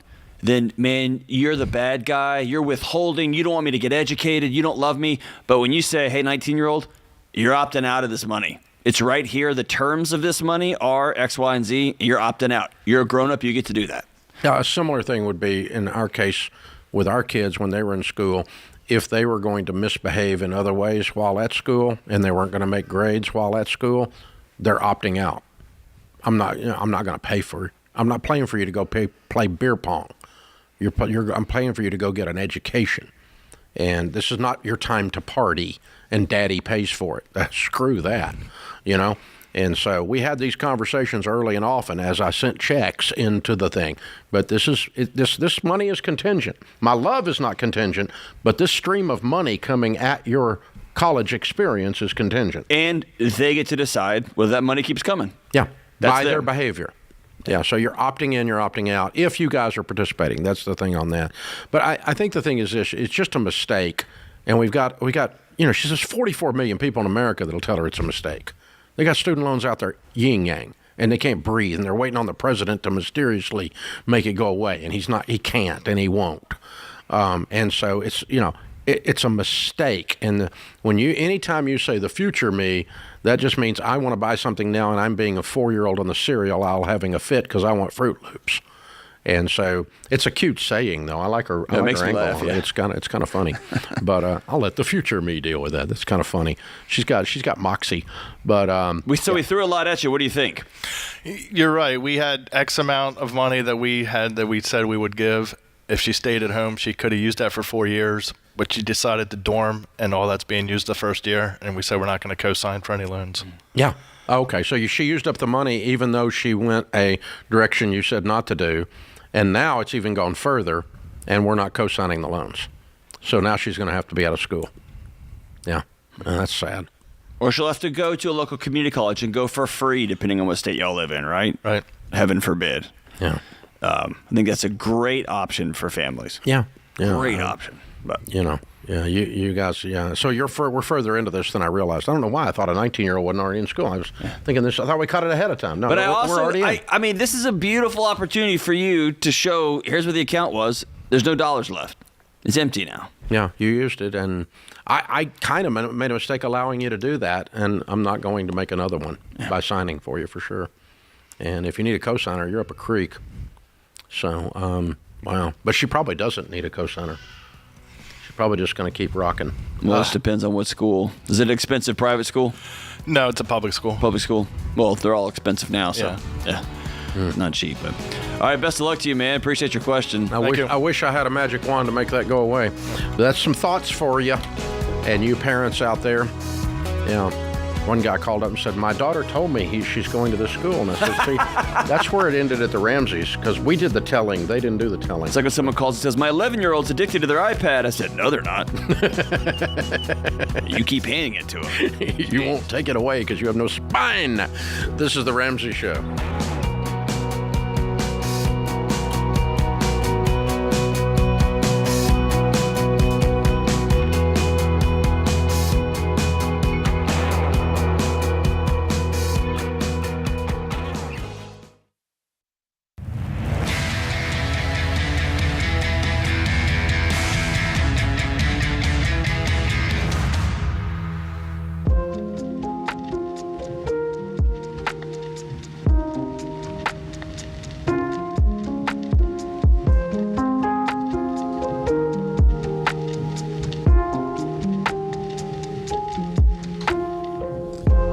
Our scripture of the day, Proverbs 17:17. A friend loves at all times, and a brother is born for a time of adversity. Mother Teresa says, some people come into your life as a blessing. Other people come into your life as lessons. There's mentors and there's anti-mentors. I think I'm the blessing for you, Dave. That's it. I knew it when I got up this morning. I said, that's it. Dr. John It's Delone. my blessing. He's a blessing. Bless me. You are my adversity. I love it. Well, hey, everybody's got to have a gift. Danielle is in New Loudon, Connecticut. Hi, Danielle. How are you? I'm well. How are you? Better than I deserve. What's up? So I'm kind of in a place in my marriage where I'm trying to figure out if I should be coming or going. We had twins 2 years ago, and I think that there was just a lot of unrealistic expectations of having kids together from him to me, and he was just very disconnected from them the first year and a half. So he started connecting with them through counseling, and it's almost like you're too late, I guess. There's no I don't have those feelings anymore, and it's like the more suggestions counseling comes up with, the more it's almost like cringy. Like I'm like, I don't want to do that. Maybe if you did this, that, and the other, made the 18 bottles, in the first year, I would have gladly, accepted to want to go on a date or XYZ, but I'm just, So are you done? Are you leaving your marriage? I'm pretty close to it, yeah. And what I've got from this call is your husband did not do a good job during the first year and a half of having twins dropped in the house. And because of that, he sounds like he is trying to work on it and fix things. And you're saying, nope, your punishment for those first 18 months is I'm out. In a sense, yeah. It sounds like you're out of the marriage, and this has become a great exit strategy for you, a story that allows you a pass in your mind to leave. In a sense, yeah. Okay, so what's your question? I guess I'm not trying to just leave. Like you said, it sounds like that's exactly what you're doing. And I understand that, but what I'm just trying to advise is what else can I do at this point? If I don't know, we're trying with marriage counseling. I see the connection now he's building with our kids. I just don't know how to keep trying. I think you know how to keep trying. I don't think you want to. Yeah. Here's the deal. Y'all got to build something completely new.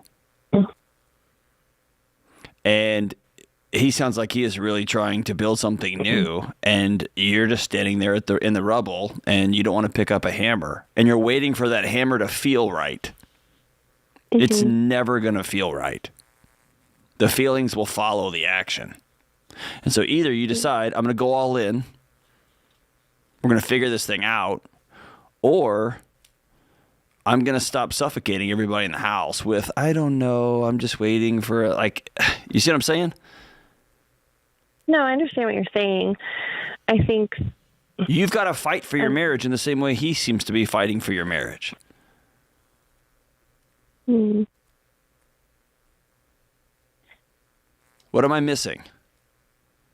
There's a lot more pieces to it, but for this short synopsis, like I said, I just got used to doing everything on my own, and so now that someone's now coming around trying to help, it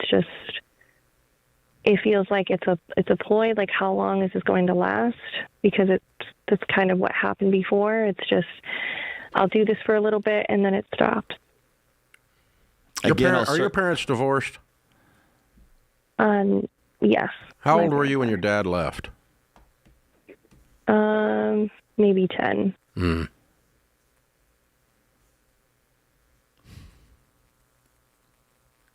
I think you're still pissed at him. No. I have no hard feelings towards any of my parents. Bull. Okay. Ask me your question, because I really don't know. I don't know how I can help. What you're telling me is it's a very syrupy feelings. Like, I just don't feel like. Now, if you came back and said, no, the dude was abusive. Dude cheated on me a lot. And he's trying to weasel his way back in. That's a whole different conversation. But and I know we have very compressed time, but what you're telling me right now is I had to do a lot of work the first 18 months because he was off working when I had twins, and it killed me. And now I got used to doing things alone, and I don't want his help anymore. And so I'm just going to divorce him.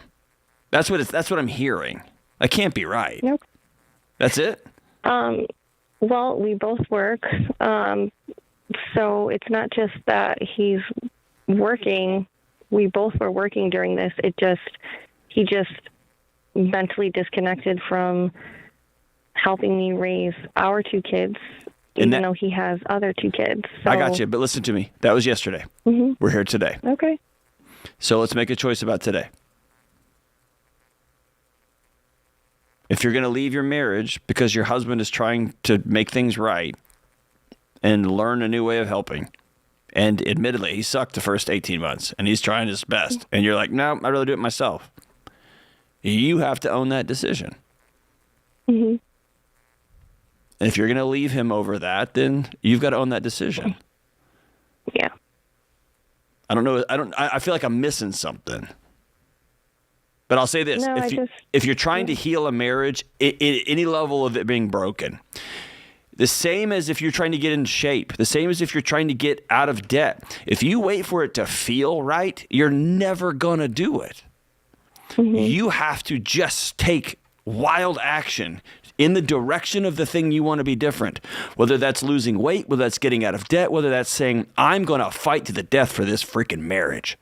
And you sucked the last 2 years, and we're going to make this right. I'm in. Yeah. And if absent of that, it's just going to be this, it doesn't feel good, and it doesn't. And by the way, if you look around at our culture, we're a feeling to death culture. Mm-hmm. We all wait for everything to feel the right way. It's not going to get that way. What you're going to do is you're going to run like wild in the direction of what you want, which is an amazing marriage and some help around the house and 2 awesome kids with 2 great parents. And then you're going to wake up one day and realize this feels really awesome. Yeah. But that choice is yours. I can't make that for you. Yeah. No, I know. I appreciate it. Yeah. I feel like I'm missing some, Dave. I don't know. I don't know what we're missing. I don't know. I've got an opinion, but it's harsh, so I'll just keep it to myself. Yeah. I would like America to see that Dave Ramsey is maturing, getting older. I think this is an important step in this show's evolution. Well, I don't want to sit beside a PhD in counseling and have counseling ideas. It's a bad idea. No, bring it. It's a bad idea. I think she's still pissed at her dad. I'm just being pop psychologist, though. And so the first time her husband screwed up, she transferred it. I just moved it over. Yeah, she just moved it over to him. Yeah. And so this is her way of hitting back at her dad. But I'm really reaching here. Yeah. Is that possible? I think your body puts a pin in that pain and you wait for it and it goes, there it is. Somebody's not doing what they're supposed to do. All right, I'm out. Somebody's not doing what they're supposed to do. Yep. I'm not going to, yeah. Your body throws that wall up and it's game over. Yeah. I could be wrong. I mean, I'm just a novice at this stuff. I get to sit next to you, though. So there's that. That puts this hour of the Ramsey Show in the books. We'll be back with you before you know it. In the meantime, remember, there's ultimately only one way to financial peace, and that's to walk daily with the Prince of Peace, Christ Jesus.